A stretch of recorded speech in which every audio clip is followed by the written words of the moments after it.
Ну что, наконец-то, спустя 359 глав намеков автора Черного Клевера о будущем апе нашей водной принцессы, этот момент все-таки свершился. Настало время по полной прокачать ее силу, а не только Юна и Асты. Так что сегодня мы постараемся разобраться, кто такой Левиафан, дьявол или же мифическое существо. Ведь под прошлым разбором главы в комментариях возникли разногласия насчет того, кем же на самом деле является морской бог. Обсудим, какими же способности обладает он сам и как с новым фамильяром увеличится мощь самой Ноэль. А также поговорим о том, кто же сильнее, дух воды Ундина или же Левиафан. Так что присаживайтесь, будет интересно. Здорово, ребятки анимешники, у микрофона Зик. А вот ребята, которые оставили свой коммент под прошлым роликом. Ну а мы начинаем.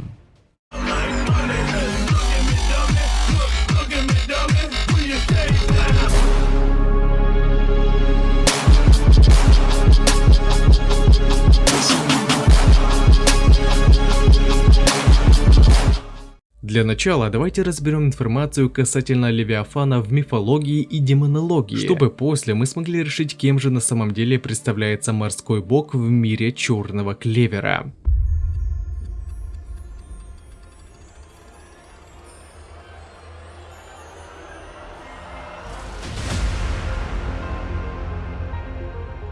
В мифологии Левиафаном, считайте, называли абсолютно любое существо, монстра или любую другую тварь, которая была невероятно огромных размеров. Например, Левиафаном также прозвали Кракена, огромных китов и других монстров, вселяющих страх в морских путников. Но в книге Иова как раз описывается существо Левиафан женского пола, одного из первых могущественных божьих земных созданий. Кстати, запомните мои слова о том, что Леви в мифах была женского пола. Далее в ролике это сыграет одну из ключевых моментов, которые все-таки определят происхождение этого существа. Как я уже и говорил, Левиафан в мифологии была одной из первобытных зверей на планете, сильнейших созданий бога, которые в общем плане нужны были для демонстрации силы создателя. Ведь первобытных никто и ничто не мог победить, кроме естественно самого Творца. Всего этих созданий было три: Левиафан, покровительница водных глубин, Бегемот,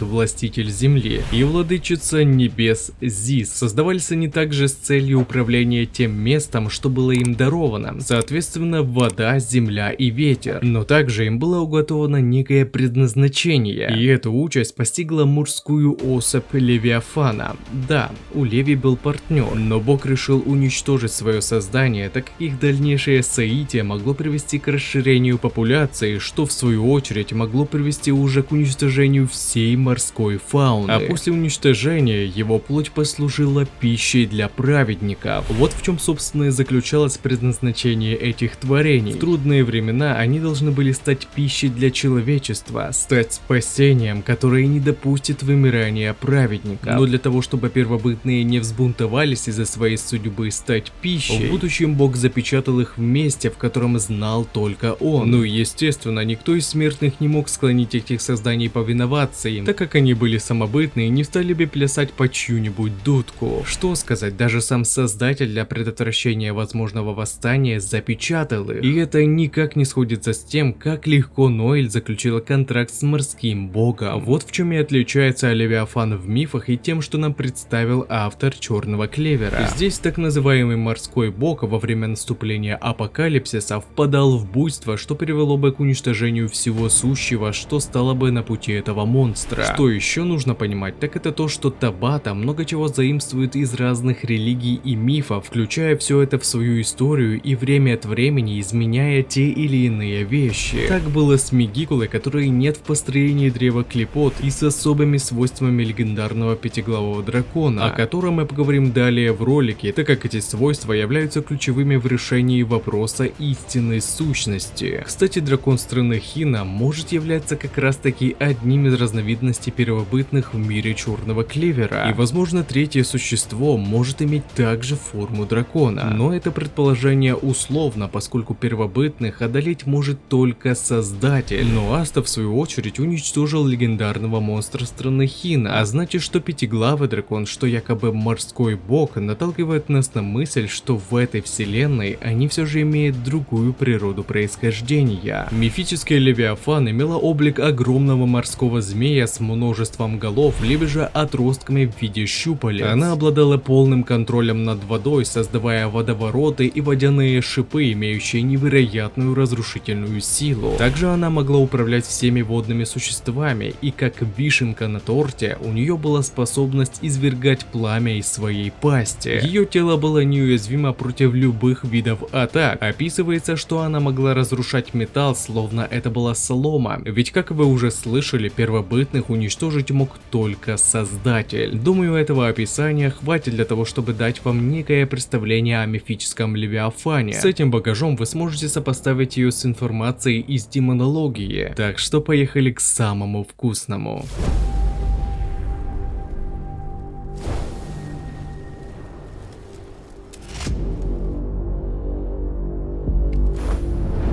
Демонология гласит, что Левиафан — это падший Серафим, который во времена восстания Люцифера против Бога принял его сторону, но в итоге проиграл эту битву, после чего был изгнан из рая вместе с зачинателем этого переворота. Потерпев неудачу и попав в ад, он был проклят, а его облик изменился к подобию морского дракона. Теперь Левиафан стал известен как Дьявол Тьмы и Хаоса, а также олицетворяющий один из 7 грехов — зависти. Данный дьявол олицетворял стихию воды и описывался как огромное морское чудище, покрытое чешуей, которая была прочнее алмаза. Так как Леви был не самым могущественным среди высокопоставленных дьяволов 7 грехов, он умело распоряжался своей силой, из-за чего обрел славу как отличного стратега. Кстати говоря, его образ дракона, покрытого чешуей, довольно хорошо соответствует тому, что нам продемонстрировал автор в 359 главе Черного Клевера. Да и то, что он заявил о намерении заключить контракт с сильным магом воды, явно говорит о его остром уме, поскольку у него, видимо, есть свои дела, которые может помешать неконтролированное буйство во время апокалипсиса. Из интересного, внутри его пасти располагался портал в ад, что отлично было показано в христианской религии и гностицизме, где Левиафана изображали как дракона, пожирающего грешников, отправляя их прямиком в саму пучину ада. Также говорится, что по этой причине он является стражем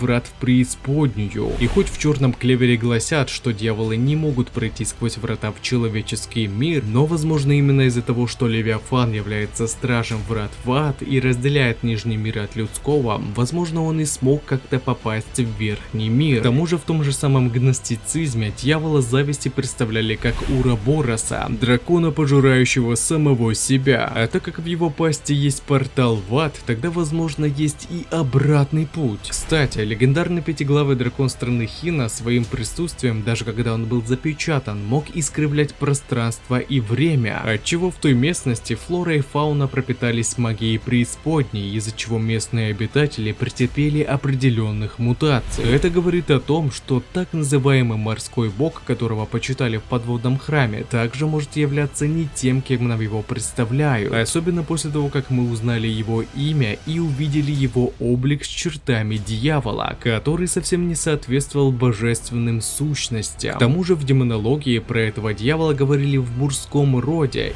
и угадайте что? В манге во время его обращения использовалось местоимение Оре, которое на 100% является местоимением мужского пола, а это уже в совокупности с раскрытием имени этого существа и конкретного обозначения стати является жирным намеком со стороны Табаты. Но на что же способен дьявол Левиафан? Как я уже и говорил, его стихия — это вода. Говорят, он полностью контролирует все воды мира, символизируя разрушительную мощь хаоса в море. И цунами — это только цветочки, ведь все бедствия, что происходит в океане, все это было дело его рук. Также в арсенале его оружия есть призыв огромных адских китов, а благодаря его прочной броне дьявол зависти обладал огромной прочностью и способен выдерживать неимоверной мощности атаки. В общем, если подытожить, то премастированный так называемый морской бог является одним из 7 высокопоставленных дьяволов, олицетворяющий грех зависти. Табата ловко сплел мифологию с демонологией для того, чтобы не бросать нам в лоб то, что Ноэль заключила контракт с дьяволом. Однако он не отходит от своей манеры повествования и в мелких деталях намекает на то, что возможно будет происходить в дальнейшем, ибо не всеми читателями было замечено, как именно изменился образ Ноэль в ходе ассимиляции с Левиафаном. В форме морского дракона на голове у нашей водной принцессы образовались рога, которые являются отличительной чертой тех, кого коснулось проклятие век, людей, чье тело прикоснулось к магии преисподней. И так же, как у других одержимых, у Ноэля изменилась форма зрачка, что не происходило при слиянии с другими магическими существами до этого момента. Стоит еще, конечно, учесть форму крыльев, отличная от облика святой стадии и самих паладинов, использующих уже очищенную силу дьяволов,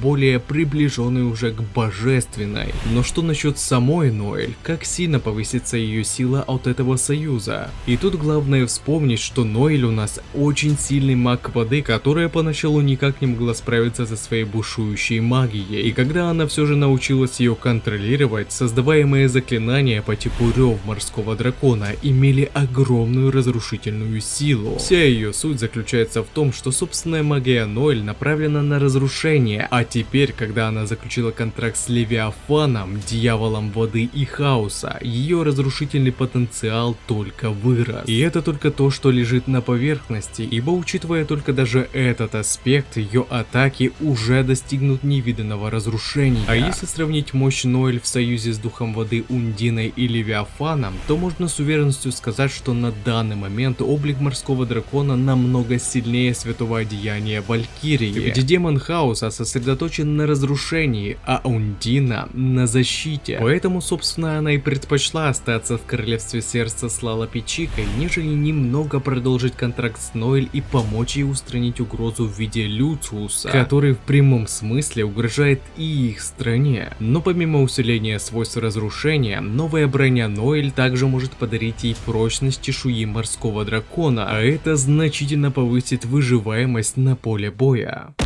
Ходит поверье, что чем меньше брони на теле Ноэль, тем сильнее она становится. Так что ожидайте в ее следующем апе абсолютную форму, наповал уничтожающую Люциуса.